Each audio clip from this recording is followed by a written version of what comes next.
Hello students, আমার চ্যানেলে তোমাদেরকে স্বাগত। এখন তোমাদের সামনে নিয়ে এসেছি মাধ্যমিক টেস্ট এক্সাম 2025 সালের একটি ইতিহাসের প্রশ্ন। প্রথম থেকে শেষ পর্যন্ত ভিডিওটা দেখবে। আমি এর আগেও কিন্তু একটি তোমাদের টেস্ট এক্সামের ইতিহাস প্রশ্ন শেয়ার করেছি। তো এই প্রশ্নগুলো খুব ইম্পর্টেন্ট 2026 মাধ্যমিক পরীক্ষার্থীদের জন্য। সেই প্রশ্নগুলো তোমাদের সামনে শেয়ার করছি। দেখো, তো প্রথমে শর্ট প্রশ্নগুলো একটু দেখে নাও। শর্ট প্রশ্ন আমি আর বলছি না, ঠিক আছে? শর্ট প্রশ্নগুলো তোমরা নিজেরা একটু চেষ্টা করো। ওকে, প্রত্যেকটা শর্ট প্রশ্ন একটু চেষ্টা করো। খুব সুন্দর প্রশ্ন। দেখো, আচ্ছা দেখো, শর্ট প্রশ্নগুলো একটু নিজেরা চেষ্টা করো। এগুলো আমি প্রচুর শর্ট প্রশ্ন করিয়ে দিচ্ছি এবং যা যা করেছি তার মধ্যে থেকেই আছে, ঠিক আছে? তো তোমরা একটুখানি নিজেরা শর্ট প্রশ্নগুলো চেষ্টা করো।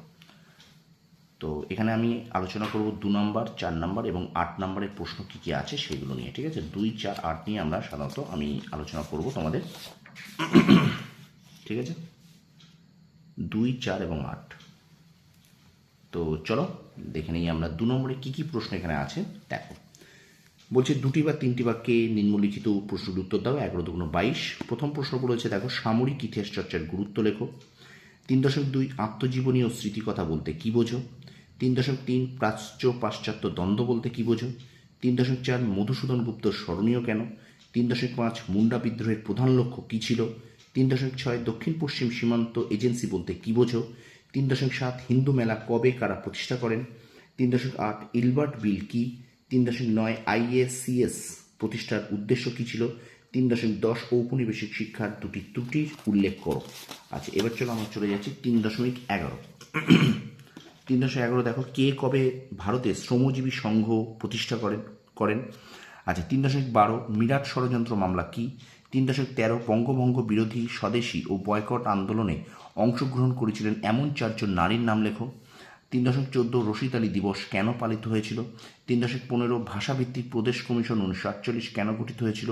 এবং 3.16 দেখো, আজাদ কাশ্মীর কি? ঠিক আছে, এবার চলো আমরা 4 নম্বরের প্রশ্ন কী কী আছে একটু দেখে নিই। তো 4 নম্বর প্রশ্ন দেখো, 4.1 আছে। দেখো, আধুনিক ভারতের ইতিহাসের উপাদান হিসেবে বিপিন চন্দ্র পালের 70 বৎসর এর, এখানে হবে একটা 70 বৎসর এর